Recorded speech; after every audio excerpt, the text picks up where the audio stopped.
එහෙනම් හරි හැමෝටම සුබ දවසක්. රයිට් අපි මේ වීඩියෝ එක දැන් සාකච්ඡා කරන්න යන්නේ පොඩි වැඩක්. accounting වල වෙයි තියෙන සමහර තැන් අමාරු ළමයිට අපහසු තැන් පොඩි පොඩි වීඩියෝ වශයෙන් පොඩ්ඩක් පැහැදිලි කරලා දෙන්න අපි හිතුවා. ඒ කියන්නේ ලොකු වෙලාවක් යන ඒවා නෙමෙයි. හරි පොඩි පොඩි සමහර තැන් අද මම නිකන් ළමයි අමාරු නෙවෙයි මුලදී ළමයි අමාරුයි කියලා හිතන් ඉන්න එකක් නෙවෙයි ලෙජර් ගිණුම් තුලනය කිරීම කියන එක. රයිට් ඒක ගැන චුට්ටක් ළමයිට කියලා දෙන්න ඕනේ කියලා හිතුවා අද වීඩියෝ එකේදී. මේ වීඩියෝ එක හොඳට බලන්න අන්තිම වෙනකම් මේ ලෙජර් ගිණුම් තුලනය කිරීම කියන එක තාම හරියට ඉගෙන ගන්න බැරි වෙච්ච කවුරු හරි ඉන්නවා නම් අපේ පන්තියේ ළමයෙක් වෙන්න පුළුවන්. අපේ පන්තියේ එදා ඒක කරනකොට ඉන්න බැරි වෙච්ච ළමයෙක් වෙන්න පුළුවන්. නැත්නම් වෙන පන්තියක ළමයෙක් වෙන්න පුළුවන්. මේ වීඩියෝ එක බලන්නේ අවශ්‍යය. මේක හරියම ප්‍රාථමික තියරියක් මේ accounting වල තියෙන. එතකොට නමුත් අර මුලදී ඔක හරියට අහුන් නැත්තම් ඒක නිකන් අමාරුයි වගේ හිතෙනවනේ. රයිට් මේක තියෙන්නේ තුන්වෙනි පාඩමේ. දිත්ත සටහන් මූලධර්ම මම මේ අද කතා කරන්න යන තියරි එක තියෙන්නේ. ලෙජර් ගිණුම් තුලනය කිරීම කියන එක.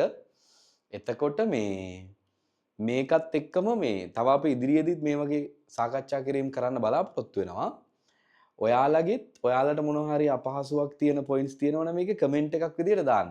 මෙන්න මේක කරන්න පුළුවන් නෑ. ඒක ලොකු පාඩමක්ම කියන්න එපා. එහෙම නැතුව නිකන් එකක පොයින්ට්ස් දැන් ගැලපිල්ලක් අරගෙන ඒ ගැලපිල්ල මෙන්න මේක මට බෑ. හරි වට්ටම් නම් වට්ටම් බෑ. අන්න ඒ වගේ. එතකොට අපිට ඒක බලලා තීරණය කරන්න පුළුවන්.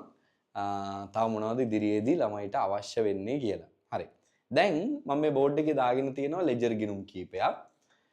අපි ලෙජර් ගිණුම් තුලනය කරන එක ඉගෙන ගන්න කලින් ලෙජර් ගිණුම් වල ගණදෙනු සටහන් කරලා ඉන්න එපා. දැන් මගේ මේ වීඩියෝ එකේ බලාපොරොත්තුව ලෙජර් ගිණුම් වල ගණදෙනු සටහන් කරන එක කියලා දෙන්න නෙමෙයි. හරිද ලෙජර් ගිණුම් තුලනය කරන එක කියලා දෙන්න. හැබැයි මම ලෙජර් ගිණුම් තුලනය කරන එක කියලා දෙන්න කලින් ලෙජර් ගිණුම් වල ගණදෙනු කීපයක් ලියාගෙන ඉන්න ඕනි. හරි? මම නිකන් ගණදෙනු ටිකක් හිතින් හිතලා ලියනවා. ඔයගොල්ලෝ මේ කොටස අවශ්‍ය නැත්නම් මේක පොඩ්ඩක් ස්පීඩ් කරලා බලන්න. මම ගන්නවා මුදල් පාලන ගිණුම සහ මම හදන්නේ දහස් වලින්. හරි? මම කියනවා පළවෙනි ගනුදෙනුව අයිතිකාරයා ප්‍රාග්ධනීය වශයෙන් රුපියල් ලක්ෂ 30ක මුදලක් යොදවනවා. මුදල් පාලන ගිණුමට හර කරනවා ප්‍රාග්ධන ගිණුම කියලා.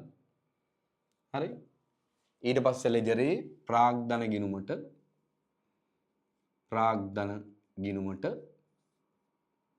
මුදල් පාලන ගිණුම කියලා ලක්ෂ 30 බැර කරගන්නවා.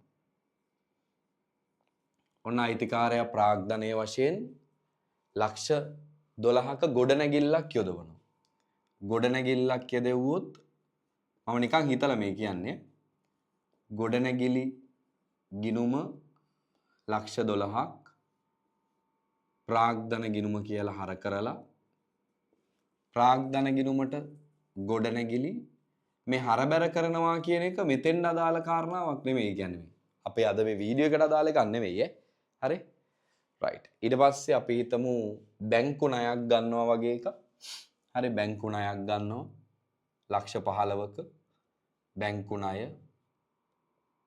මුදල් පාලන ගිණුම හර බැංකු ණය ගිණුම බැර බැංකු ණය ගිණුම බැර මුදල් පාලන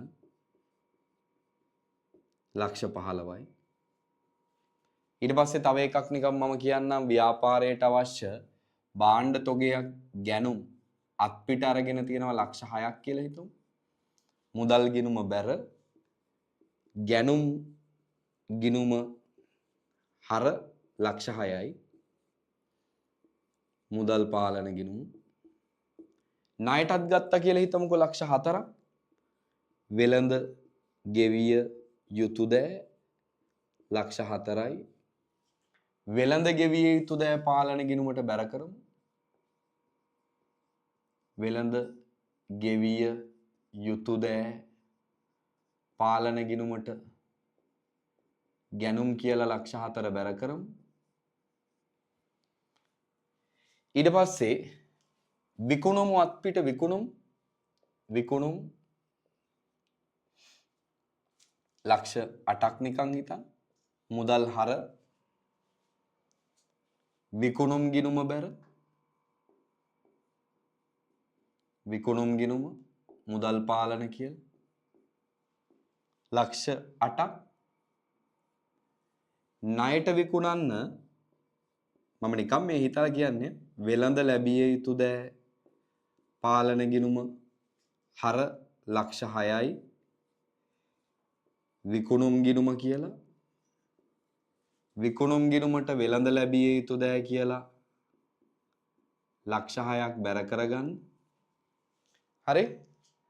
අපි නිකන් හිතමුකෝ බැංකු ණය වාරික ගෙව්වා කියලා ලක්ෂ 4ක් ඔන්නේ. බැංකු ණය වාරික ගෙවනවා ලක්ෂ 4යි. ලක්ෂ 3ක් කියලා ගමුකෝ. ඔය ලක්ෂ 3න් ලක්ෂයක් ණය පොලි. ආයෙනම් බැංකු ණය පොලි ගිණුම හර කරගන්නවා ලක්ෂයක් මුදල් පාලන ලක්ෂ 3යිනේ ගෙව්වේනේ. එහෙනම් ඉතුරු ලක්ෂ 2 බැංකු ණය ගිණුමට හර කරගන්නවා මුදල් පාලන. රයිට්. තව එකක් මම නිකන් කියන්නම්. සේවක වැටුප් ගෙවනවා. සේවක වැටුප් 200ක් ගෙවමු. මුදල් බැර කරලා සේවක වැටුප් පියදම් ගිණුමට හර කරගන්න. සේවක වැටුප් වියදම් ගිණුමට 200ක් හර කරගන්න. මුදල් පාලන කියලා. හරි? ඊට පස්සේ අපි හිතමුකෝ ණය ගැතියන්ගෙන් මුදල් ලැබෙනවා. ණය ගැතියන්ගෙන් මුදල් ලැබෙනවා 250ක් කියලා. වෙළඳ ලැබිය යුතු දෑ 2,50,000ක් ලැබෙනවා. වෙළඳ ලැබිය යුතු දෑවලට බැර කරගමු මුදල් පාලන කියලා 2,50,000. ණය හිමියන්ට ගෙවමු නිකන් වෙළඳ ගෙවිය යුතු දෑවලට ගෙවමු 180ක්. වෙළඳ ගෙවිය යුතු දෑවලට හර කරගමු 180ක්. ඇතිනේ. ඔන්න ඔය වගේ නිකන් ලෙජර් ගිණුම් වල අපි හර බැර කරනවනේ. හරි. කරලා මේ හැම ගිණුමක්ම තුලනය කරන්න ඕනේ. මේ හැම ගිණුමක්ම අපි බැලන්ස් කරන්න ඕනේ. එතෙන්දී අපි ගිණුම් කරන්නේදී පාවිච්චි කරන වචන දෙකක් ළමයි. පළවෙනි එක තමයි ශේෂය පාගේ. ඊළඟ එක ශේෂය ඊගේ. එතකොට අපි ශේෂයේ පාගේ ශේෂයේ පහතට ගෙන ගියා. ශේෂයේ ඊගේ ශේෂයේ ඉහතින් ගෙන ආ. හරි. ඔන්න ඔය දෙක තමයි අපි පාවිච්චි කරන්නේ. හරිද? දැන් අපි ගිණුම වහද්දී මම මේ මුදල් ගිණුම වගේ එකකට ඉස්සරෝම එන්නේ නැහැ. මම මේ වගේ එකකට එන්නම්කෝ ප්‍රාග්ධන ගිණුම වගේ එකක්. දැන් මේ තත්ත්වෙනේ තියෙන ගිණුම. අපි මේක සාමාන්‍යයෙන් මේව රූලක් විතර ඉඳ තියලා මේ විදිහට දෙපැත්තෙන් වහගන්නවා. වහගෙන මේකේ වටිනාකම වැඩි පැත්ත, හර පැත්ත හෝ බැර පැත්ත. වටිනාකම වැඩි පැත්ත මොකක්ද කියන එක බලනවා. දැන් මේකේ නම් මගේ වටිනාකම වැඩි පැත්ත බැර පැත්ත. 4200යි. අන්නේ 4200 මෙතනක් දාගන්නවා. දැන් මෙතන එකතුව 4200ක් වෙන්න මෙතන 4200ක්ම මදිනේ. අන්නේ 4200 මෙතන මදි එක ලියලා ඒ මදි එක ඉස්සරහින් මම ලියනවා ශේෂය පාගේ. එතකොට මදි එක ඉස්සරහින් හැම වෙලේම ලියන්නේ ශේෂය පාගේ කියලාද? ඔව්. එහෙනම් අන්නේ ශේෂය පාගේ කියලා ලියුවේ දැන් හර පැත්තෙන්නේ. එහෙනම් ඒ 4200 බැර පැත්තට අරන් එනවා ශේෂය ඊගේ කියලා. එතෙන්දි මතක තියාගන්න ශේෂය පාගේ ශේෂය ඊගේ කියලා ලියන්නේ එකතුව ඉස්සරහින් එහෙම නෙමෙයි. පැහැදිලි නේ? හරි? රයිට්. මොකද එකතුවයි ශේෂයයි කියලා කියන්නේ දෙකක් කියලා තව ටික වෙලාවකින් තේරෙනවා ඔයාලට. ඔන්න දැන් මම එනවා ඊළඟට ගොඩනැගිලි ගිණුම. මෙහෙම ගත්තා. මම වහගත්තා. හරි? දැන් ගොඩනැගිලි ගිණුමේ නම් වටිනාකම වැඩි පැත්ත හර පැත්ත. 1200යි. ඒ 1200 මෙතන දාගත්තා. 1200ක්ම මදි මෙතන. 1200ම. ශේෂය පාගේ අන්න. එහෙනම් ඒ 1200 බැරණි උනේ. එහෙනම් මෙතන තියෙන්නේ 1200 හර මේ පැත්තෙන් ශේෂයේ ඊගේ. එහෙනම් ගොඩනැගිලි ගිණුමට තියෙන්නේ හර ශේෂයක්. හරි 1200ක හර ශේෂයක්. අන්න එහෙමයි අපි කියන්නේ. ඔන්න දැන් බැංකු ණය ගිණුම බලන්න මේ වගේ ගිණුමකුත් නිකන්. මේ හරි සරලයි. දැන් ඔයාලට කියවෙන්න ඕනි. කොහමද? වටිනාකම වැඩි පැත්ත 1500යි. මෙතන 1500යි. දැන් මේක 1500 වෙන්න මෙතන 1300ක් මදි. මදිනේ? 1300යි. අන්න මදි එක ඉස්සරහ මං කිව්වේ එකතු ඉස්සරහින් එහෙම ලියන්නේ නැහැ කියලා කොයි වෙලේවත්. ශේෂය පාගේ ශේෂය ඊගේ 1300. වැඩි පැහැදිලි නේ? රයිට්. එහෙනම් බැංකු ණය ගිණුමට තියෙන 1300ක බැර ශේෂයක්. ඔන්න වැඩේ තේරෙනවනේ දැන් ටික ටික. ඔන්න ගැනුම් ගිණුමට එනවා. ගැනුම් ගිණුම. හරි ලේසි මේක. ගැනුම් ගිණුම එකතුව. හර පැත්ත 1000යි. ඒක මේ පැත්තටත් දා ගන්නවා 1000යි. දැන් මේ පැත්ත එකතුව 1000ක් වෙන්න 1000ක්ම මදි. මදි ඉස්සරහින් ශේෂය පාගේ. මේ පැත්තට එනවා ශේෂය ඊගේ. ඔන්න 1000යි. වැඩි පැහැදිලිනේ? එහෙනම් මෙයාගේ තියෙන්නේ 1000ක හර ශේෂයක්. දැන් වෙළඳ ගෙවිය යුතු දෑ වගේ එකට එමුද? වැඩි තේරෙනව නේද? වෙළඳ ගෙවිය යුතු දෑ. බැරපැත්ත වැඩි 400යි. ඔයාව නිකන් මේක පිටපත් කරගෙන try කරලා බලුවා නම් හරි 400යි.